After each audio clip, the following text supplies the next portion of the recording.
আসসালামু আলাইকুম, অলি স্যারের অনলাইন কোচিং এ সবাইকে স্বাগত। আজ আমরা ট্যাক্সেশন ইন বাংলাদেশের প্রথম অধ্যায়, আপনার চাকরি হতে আয় এর লেকচারের প্রবলেম 10 নম্বর অঙ্কটা করব। জনাব জনাব ফরিদ আহমেদ একটি বেসরকারি ব্যাংকের কর্মকর্তা। 2023 সালের 30শে জুন তারিখে তার আয় ছিল নিম্নরূপ। কতগুলো আয় দেওয়া আছে, দেওয়ার পর বলতেছি জনাব ফরিদ আহমেদের মোট আয় ও কর দায় নির্ণয় করো। মোট আয় নির্ণয় করার জন্য আপনাকে এরকম একটা ঘর করে নিতে হবে।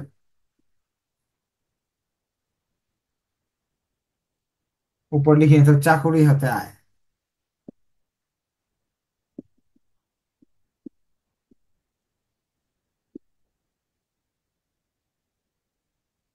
ভাড়া লিখতে হবে 32 হতে 34।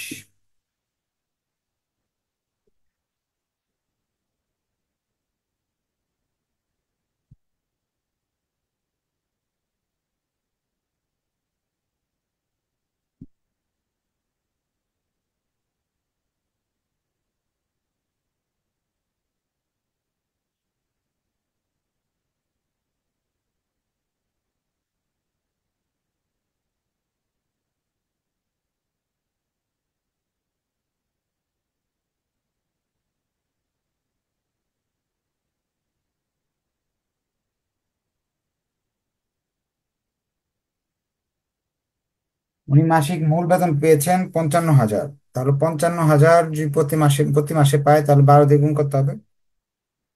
মহার্ঘ ভাতা মূল বেতনের 20%। যে টাকা আসবে এটা 20% মহার্ঘ। চিকিৎসা মাসিক 1500 টাকা। 1500 টাকা থেকে 12 দিয়ে গুণ করতে হবে।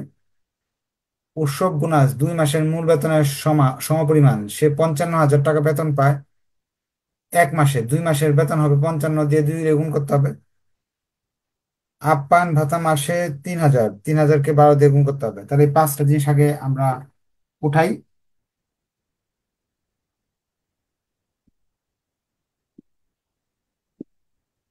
55,000 টাকা বেতন 12 দিয়ে গুণ।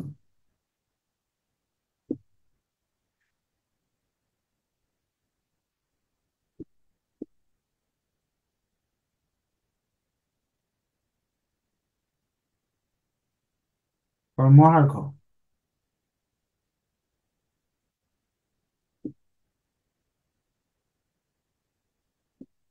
এই টাকাটার 20%।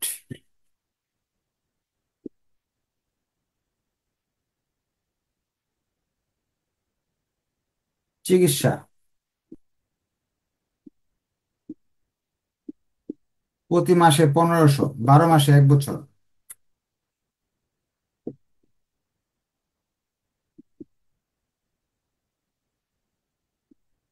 উৎসব 2 মাসের বেতনের সমান। 1 মাসে 55,000, 2 মাসে 1,10,000।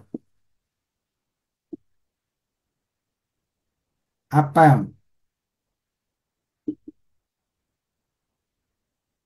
প্রতি মাসে 3,000।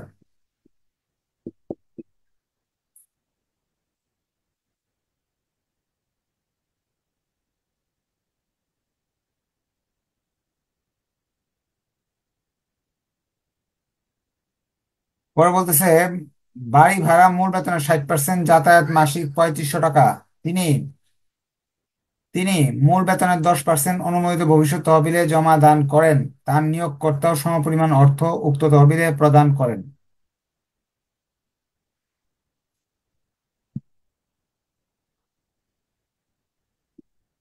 আবাসন মূল বেতনের 60%।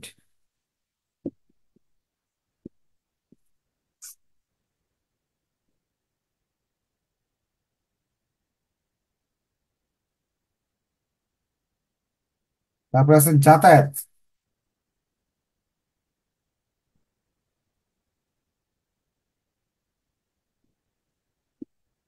যাতায়াত 3500।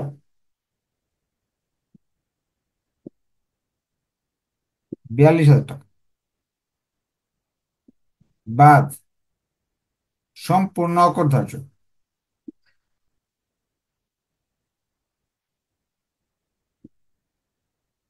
যাতায়াতের বিষয়টা হলো, বলতেছে যদি আপনি অফিসের কাজে ব্যয় করা হয় তাহলে এটা সম্পূর্ণ অকরধার্য, না হলে 42,000 টাকা আপনার আনাও যাবে।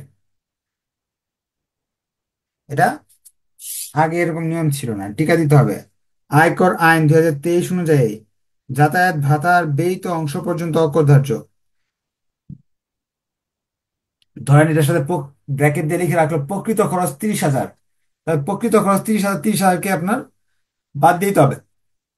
সরকার বলতেছে যে আপনার যে অংশ ব্যয় হয়ে গেছে ওইটা অকরধার্য।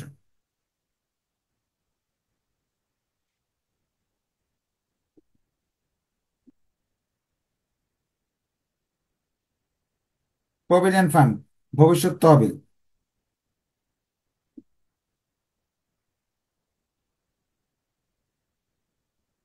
নিয়োগকর্তার যে দামটা 10%।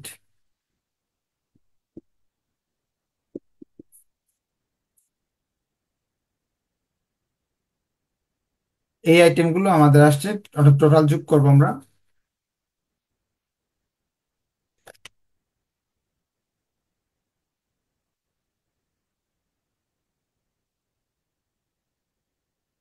যোগ করলে টোটাল আসতেছে, এই ঘরে লিখবো 14,18,000 টাকা, বাদ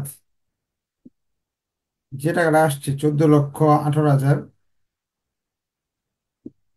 গুণ 3/1 অংশ, 4,72,667, অথবা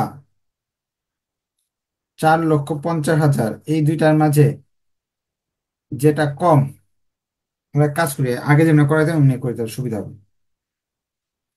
4,72,667, অথবা সর্বোচ্চ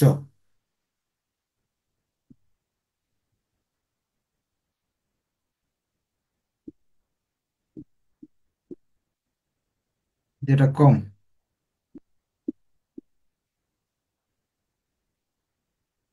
9,68,000 টাকা। 9,68,000 টাকা ওনার আয় হয়েছে। যদি বুঝতে অসুবিধা হয় অবশ্যই কোশ্চেন করার সুযোগ আছে।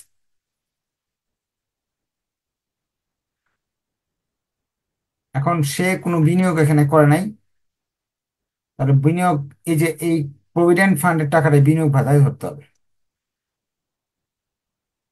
আমরা এটা মুছে ফেললাম, প্রশ্ন থাকলে বলতে পারেন। প্রভিডেন্ট ফান্ড অনুমোদিত ভবিষ্যৎ তহবিলে,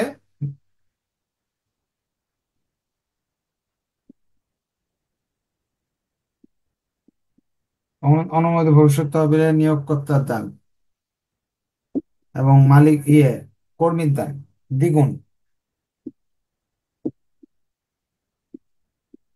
1,32,000, এটা প্রকৃত বিনিয়োগ।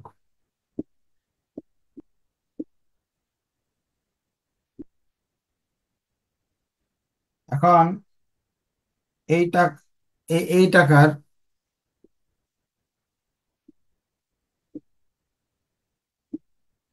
এই টাকার উপর 3%,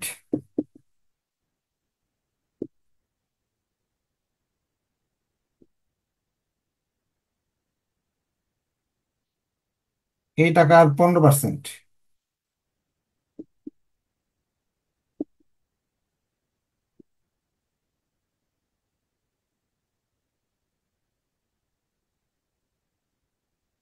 অথবা সর্বোচ্চ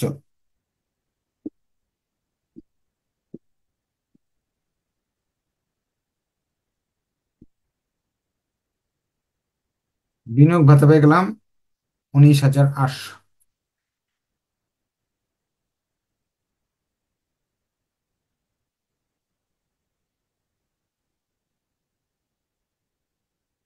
এখন আমাদের কর দায় নির্ণয় করতে হবে।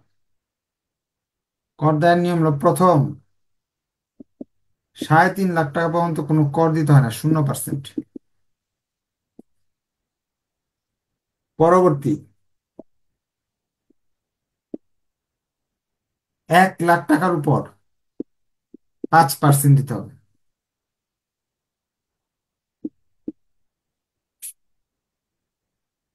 পরবর্তী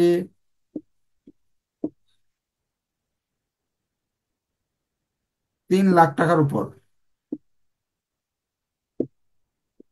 10%।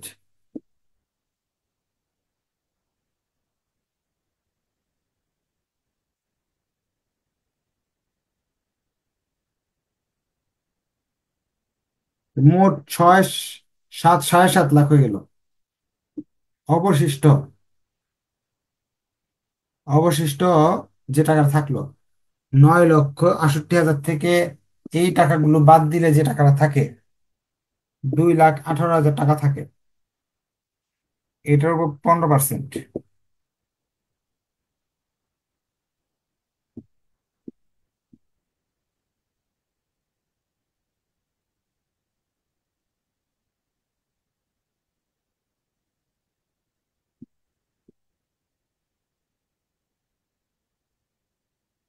মোট কর দেয়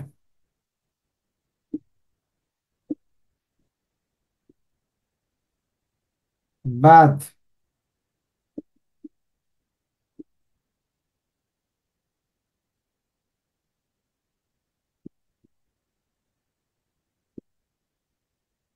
কর বাদ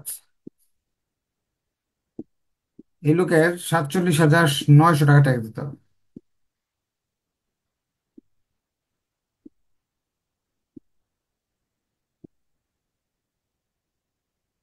এই ছিল আমাদের একটা সম্পূর্ণ অঙ্ক। এই চ্যাপ্টারের আরেকটা ক্লাস নিতে হবে, ওইটা করলে এই চ্যাপ্টার শেষ হয়ে যাবে। একটা অঙ্ক বাকি আছে, রাজীবের অঙ্কটা। আর রাজীবেরটা আপনি একা করলেও পারবেন। এটা এরকম অঙ্ক আমরা আগেও করাইছি, তারপর আমি করে দিব ইনশাল্লাহ।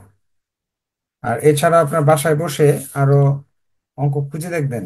যদি এমন বের হয় যে কোনো অঙ্ক আপনার বই থেকে পাইছেন, পারেন না কোনো আইটেম, সেটা ক্লাসে আমাকে জিজ্ঞেস করলে আমি সেটা সমাধান করে দেবো ইনশাল্লাহ। একজন আমার সাথে কথা বলতে চাচ্ছেন, বলেন।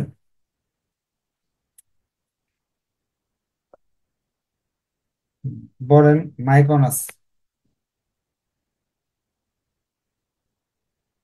Hello sir. হ্যাঁ বলেন। ওই মেসেঞ্জারে কিছু অঙ্কের পিক দিছিলাম, একটু দেখলে ভালো হতো স্যার। ওটা সলভ ক্লাস হবে তো, নেক্সট ডেতে সলভ ক্লাসে বলে দেবো তো। রেগুলার ক্লাস শেষ করে নিই, শেষ করলে করে দিব। নেক্সট ডেতে সলভ ক্লাসের সময় বলি। ঠিক আছে, ধন্যবাদ সবাইকে। আসসালামু আলাইকুম।